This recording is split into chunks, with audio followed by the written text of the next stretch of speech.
Hello everyone. If you like what I'm doing here, please consider subscribing, liking, and commenting. It would really help the channel out quite a bit. Thank you very much. American Novels.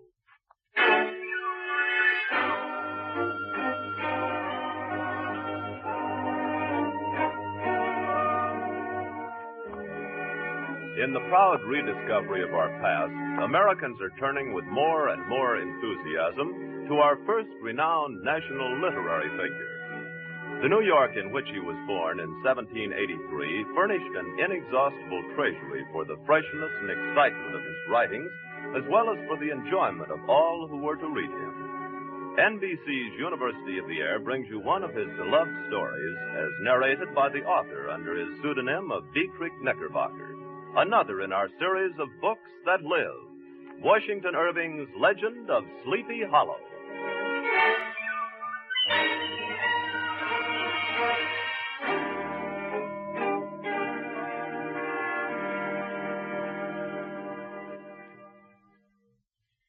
In the bosom of one of those spacious coves which indent the shore of the Hudson, there lies a small rural port by the name of Tarrytown. It is of particular interest this week because Tarrytown is the focus of attention as America's model community for United Nations Week. Not far from this village, perhaps about 2 miles, there is a little valley among high hills, which is one of the quietest places in the world. From the listless repose of the place, this sequestered glen has long been known by the name of Sleepy Hollow.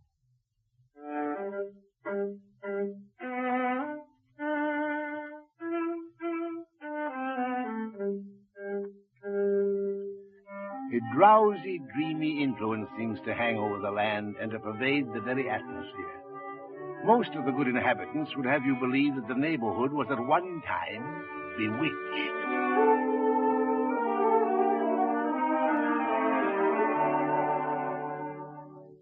Aye, bewitched. Bewitched as sure as I'm sitting here by my spinning wheel. Long before this country was discovered by Master Hendrick Hudson, an old Indian chief, a wizard he was, held his secret communings with the spirits in this very spot of land. And his spirit still haunts the place.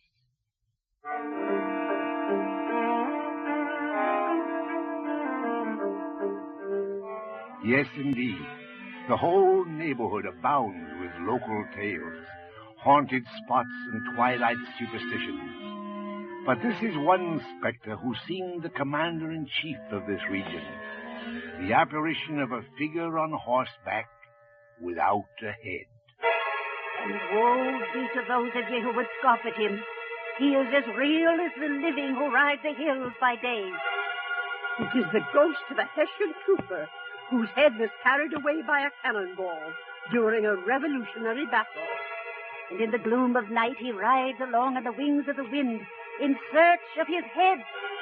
There's not a soul within this valley who does not know and fear him. The Headless Horseman. Aye, the Headless Horseman.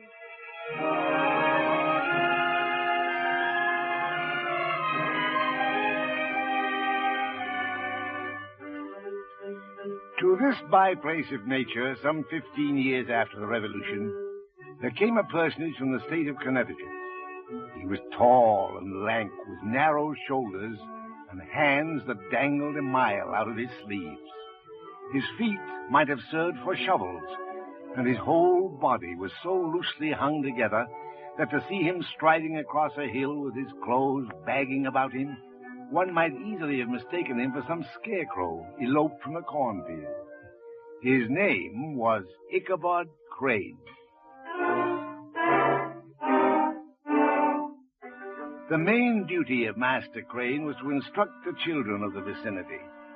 His schoolhouse was a low log building of one room, whose windows were partly glazed and partly patched with old copybooks. Silence! Silence! Or I shall keep all of you after school for a solid hour. Now, Wouter, proceed. The class is waiting, Walter. You will kindly solve the problem I gave you. Put down 6 and carry 3. Quiet. Put down 6 and carry 4. Oh, yeah, carry 4. Proceed. I can't do the sum, sir. Do you recollect, Walter, that this is one of the sums I gave you yesterday to study at home? Yes, sir. Perhaps you need something stronger than word of mouth to teach you your sums. No, sir. I'll learn them. Please. Idleness is a vicious sin. The hurt will soon pass, Walter, but you will always remember the lesson you have learned today and thank me for it till the longest day you live. Yes, sir. Spare the rod and spoil the child. And now, for the next sum.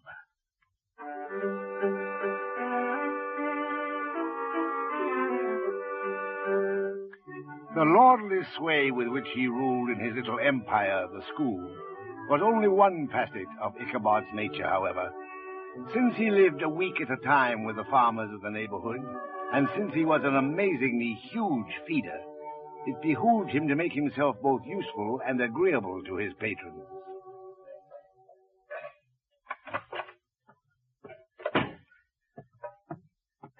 I think I have that fence tolerably well mended, Mistress Van Ritter. I'm obliged to you, Master Crane. And my husband wonders if you'd be so kind as to take the horses to water. Horses to water, right away. But first I have a few things for you to do here. At your service, horses to water. I've been so busy about the house, I neglected to churn butter for supper. Churn the butter? Certainly. Water horses. Thank you. That's the churn by the fireplace. The cream's already in it. Oh, there's nothing like fresh churned butter for supper, I always say. Oh, heavens, now the baby starts to fret and me with a meal to prepare. It wants to get out of its crib. While you're sitting there churning, Master Crane, perhaps you could watch the baby if I put it on the floor beside you. Oh, yes, indeed. Only too happy to. There's nothing like seeing a child happy, I always say. Just be sure you keep an eye on him. He crawls faster than I can walk. Oh, you don't have any cause to fret with me here. Water horses, churn baby, watch butter. Oh, and after you take the horses to water, my husband would like you to bring the cows back from the pasture. Oh, yes, indeed. Glad to. Horses to pasture, cows to water. And while you're down that way, you might stop into the hen house and see if there are any fresh eggs that want collecting. I'll be sure to remember. Collect babies, churn horses, water eggs. Oh, dearie me, as if I didn't have enough to feed me. Something gone awry? The wood bin is completely empty, and I'm ready to build a fire for supper. I meant to ask you to cut some wood for me this morning before you went to the school. Oh, well, I'll do it now. Chop eggs, water a baby to wood, and churn the cows. The baby! He's at the churn! Oh, my, oh, my. Kissing the churn! There, all safe. Oh, but what a frightening it gave me. A whole churn might have been spilled. You mustn't take your eyes off him for a minute, Master Crane. Yes, Mistress Van Ritter, I should have remembered.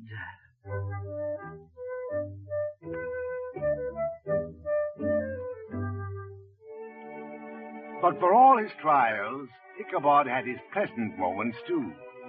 The schoolmaster is generally a man of some importance in the female circle of a rural neighborhood, and Ichabod particularly was esteemed by the women as a man of great erudition, for he had read several books quite through, and was a perfect master of Cotton Mather's History of New England Witchcraft, in which, by the way, he most firmly believed.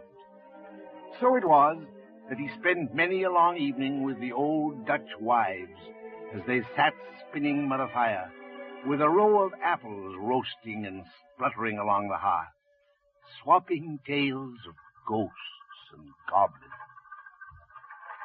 And on this night I'm telling you of, Master Crane, just as I left the deathbed of Mistress and walked out into the midnight air, I looked up to the sky. There was a strange sort of breeze, cold and wet, and I wondered what had caused it. Yes? I looked toward the sky, and there I saw a white object floating upward. Oh! I watched until it was completely out of sight, until she had vanished into heaven. It was her soul. Aye, her soul. That I am sure of. I remember the time well, Mistress Van Winkle. You told me of it the very next morning. Oh, 'tis a wondrous thing, to be sure.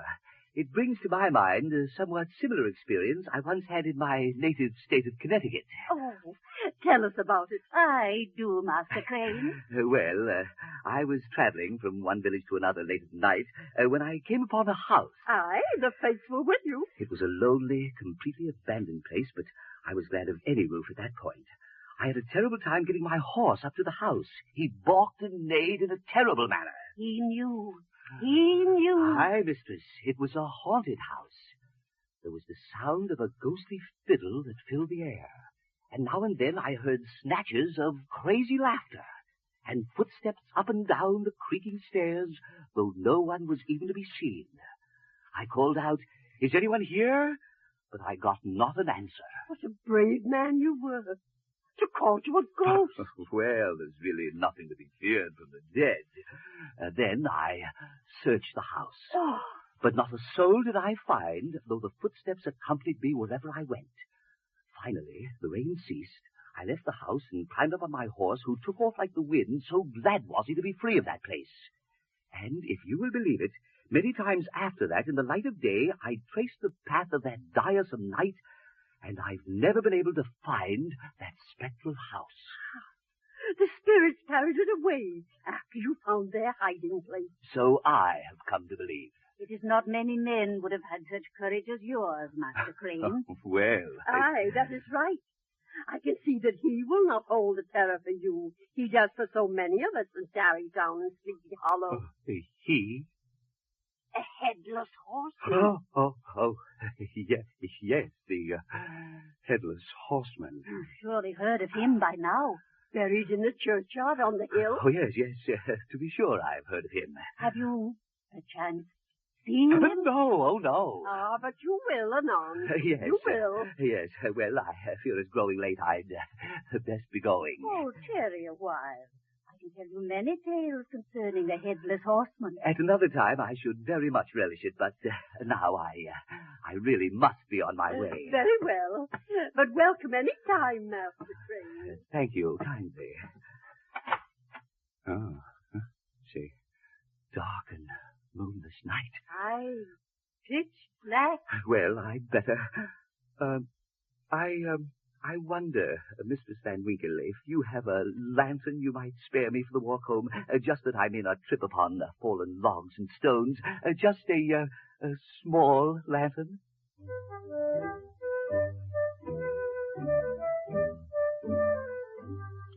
The return of daylight, however, put an end to these terrors of the dark and all its evils, and Ichabod would have passed a pleasant life of it, if his path had not been crossed by a being that causes more perplexity to mortal man than ghosts, goblins, and the whole race of witches put together.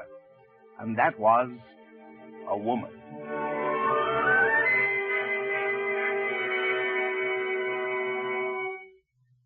She was Katrina Van Tassel. In addition to his other vocations, Ichabod was the singing master of the neighborhood. Among the musical disciples who assembled one evening each week was Katrina, a fresh, blooming lass of 18, who delighted in collecting the hearts of men as some women collect thimbles and teacups.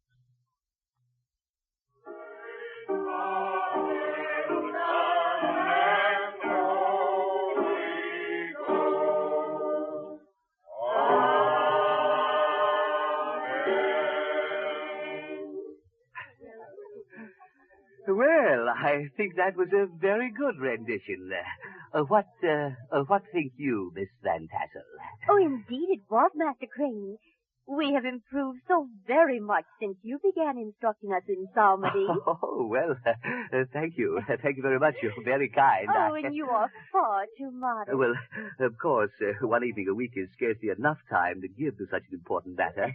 I mean, that is with someone like you in particular, whose voice is by far the loveliest in the countryside. Oh, Master Crane, I fear you're trying to turn my head with such compliments. Oh, but I assure you every word of it comes from my heart. And if I could but practice with you a bit at some other times, it would be a great help to our choir in general, because you would progress so markedly. But how could such a thing be managed? Well, the thought just now occurs to me that I might, that is, if your good parents would not object, I might perhaps call upon you at your home now and then of an evening and practice with you there. Oh, I couldn't think of taking so much of your valuable time, Master Crane. I assure you I would consider it an honor, a very true honor, and it's for the greater good of the choir. Very well, Master Crane. You may come then. For the greater good of the choir.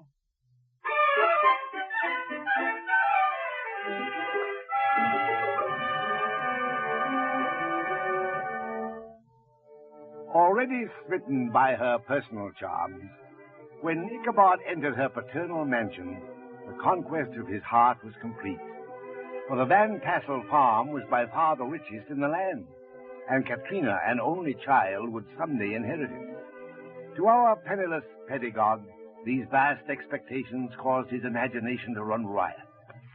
But in his inflated fancyings, he overlooked two very important facts. The first, that Katrina was a true coquette, with all the wiles and caprices of those vexing creatures. And secondly, that Brom Van Brunt, or Brom Bones as this stout hero was called, was a man to be reckoned with when his anger and jealousy were roused. Hi, Brom. It looks like you've met a rival this time who not only doesn't want to fight you, but who refuses to. You're having to go by his rules this time. I'd like to get my hands on that buffoon's scrawny neck.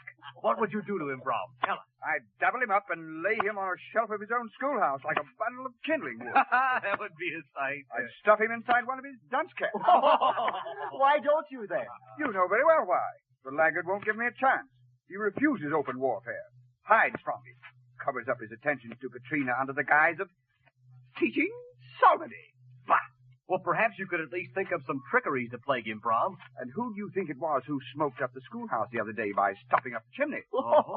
Yes, and who was it that broke into the schoolhouse and turned everything topsy-turvy? Do you think it was the Headless Horseman? The Headless Horseman? Well, still in all, those noises haven't stopped his calling on Katrina. The Headless Horseman there, Hendrik, is an adversary who might have some influence on Master Crane. I've never known that white to go within a mile of the old graveyard. Mm-hmm. What is it, Brom? You seem to be in a deep study. Aye, it has just struck me that if Ichabod Crane won't fight me in the manner I know, if he insists upon doing things slyly, I shall have to fight him the same way.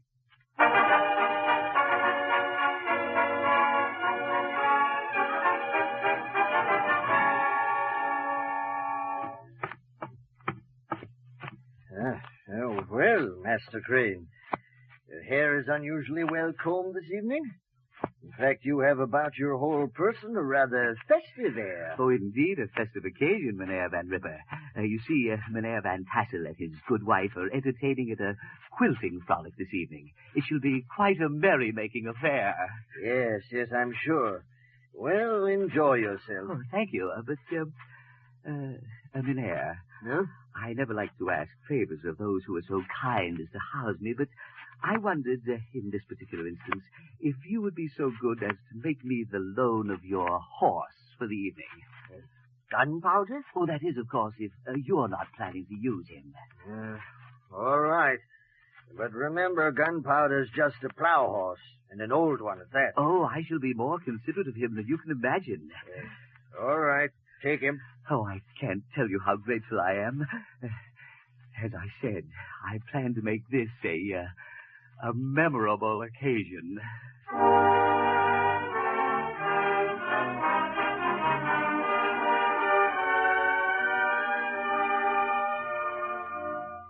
As ill luck would have it, Ichabod had to tie his gaunt and shaggy horse next to Daredevil, the favorite steed of Brom Bones, a creature who, like his master, was full of mettle and mischief. But even this did not dampen the spirit of conquest with which our hero entered the state parlor of Van Tassel's mansion, which was thronged with the pride and flower of the adjacent country. In spite of his desire to see Katrina, Ichabod could not resist first pausing at the Dutch tea table with its sumptuous spread. And just as he had a hearty mouthful of cruller... Well, who have we here but Ichabod Crane? Just a friendly slap on the back, friend. Hope I didn't cause you discomfort. Oh, no. No. Good evening, Brom. Aye, it is a good evening, Ichabod. A time for making merry and being friendly. I'm glad to see you here. Thank you. Tell me, have you seen Katrina? Not yet. Well, then be off and do so. I'm sure she's been looking for you. You really think so? Don't you think so? Oh, well, if you'll excuse me, I'll just... Aye, Ichabod. And I repeat, I'm very glad to see you here.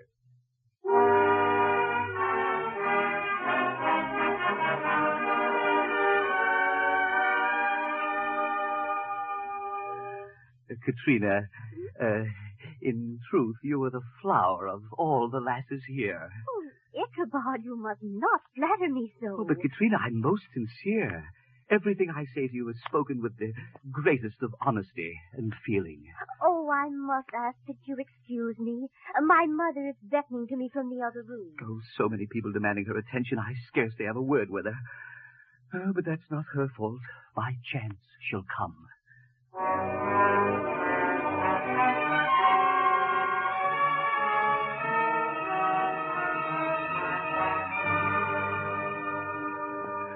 Katrina! Why, Ichabod, I thought you had gone. I took the liberty of staying after the others left. I'd like to speak with you. Very well. What is it? I thought, couldn't we perhaps go out to the arbor or by the well?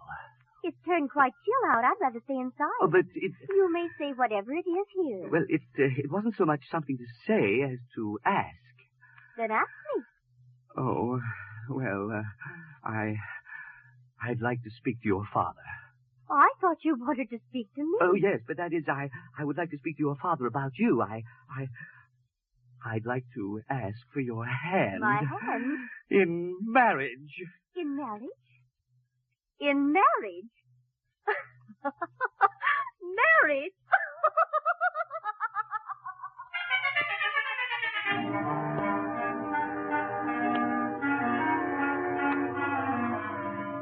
It was the very witching time of night that Ichabod, heavy-hearted and crestfallen, pursued his travels homeward.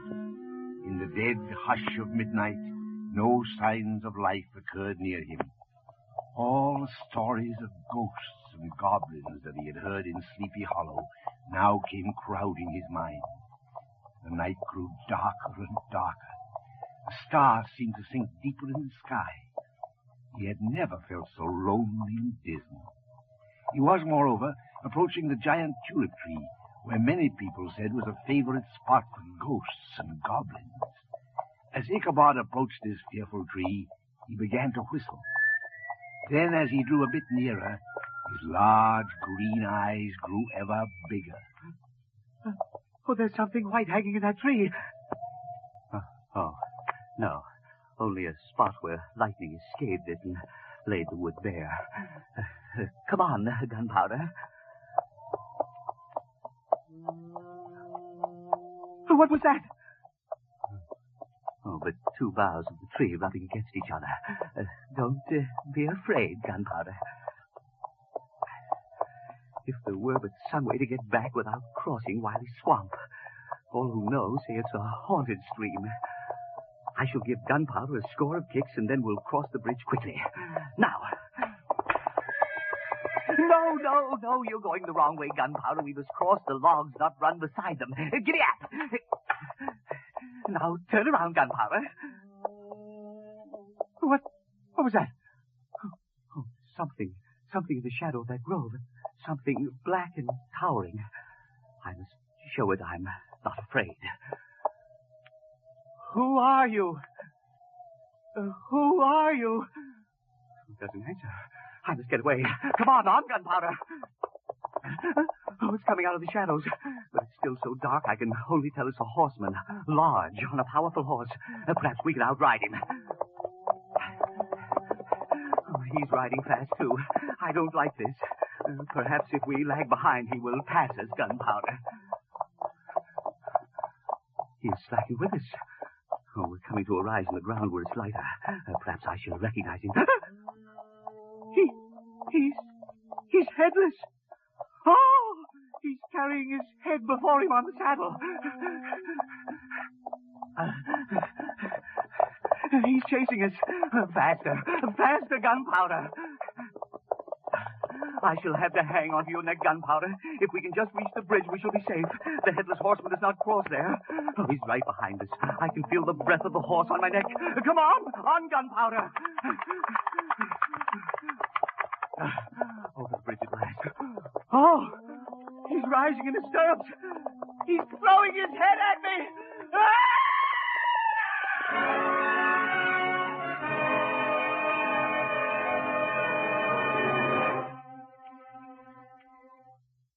And it was right here by the bridge that I found his hat and the shattered pumpkin. It seemed the pumpkin had been thrown from some distance. Oh, dear, dear. I found my horse, Gunpowder, outside my gate the next morning. There was no sign of Master Crane at breakfast, nor the dinner hour. The boys assembled at school that day, but he never appeared. And he hasn't been seen nor heard from since. How I shall miss him. He could recount so many tales of his bravery among ghosts and goblins.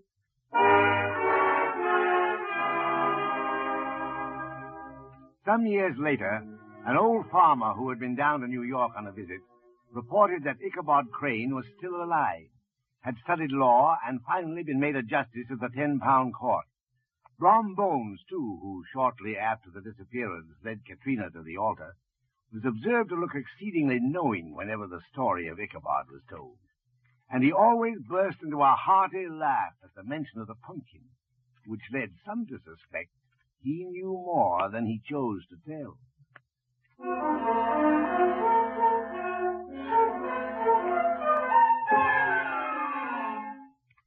But the old country wise, however, who are the best judges of these matters, maintain to this day that there are no two ways to the matter. Poor Master Crane was carried off by the galloping headstone.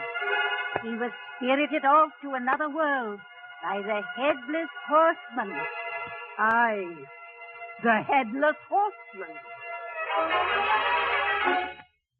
And the tragedy is a favorite story, often told round the fire on a winter evening in Tarrytown and Sleepy Hollow.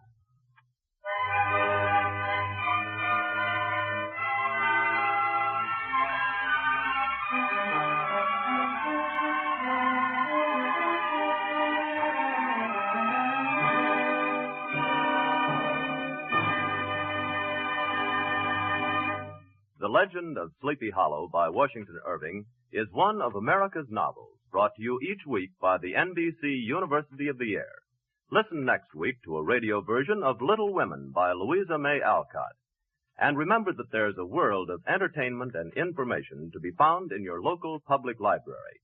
Many American novels in the 1947 summer series are included in the useful handbook of the World's Great Novels, which you may obtain by sending 25 cents to World's Great Novels, Post Office Box 30, Station J, New York 27, New York.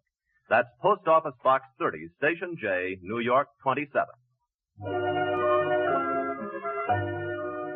The Legend of Sleepy Hollow was adapted for radio by Agnes Eckhart. The music was composed by Emil Soderstrom, and the orchestra was directed by Bernard Berquist. The entire production was under the direction of Herbert Leteau. Ichabod Crane was played by Don Gallagher, Maury Copeland played Brom Bones, Elmira Ressler played Katrina. The narrator was Philip Lord, Viola Berwick was Mistress Van Ritter. The wives were Hilda Graham and Alma Platt. Others were Stuart Sklam, George Kluge, and Charles Mump. This is Don Eldridge. This program comes to you from Chicago and is a presentation of the National Broadcasting Company and its affiliated independent stations.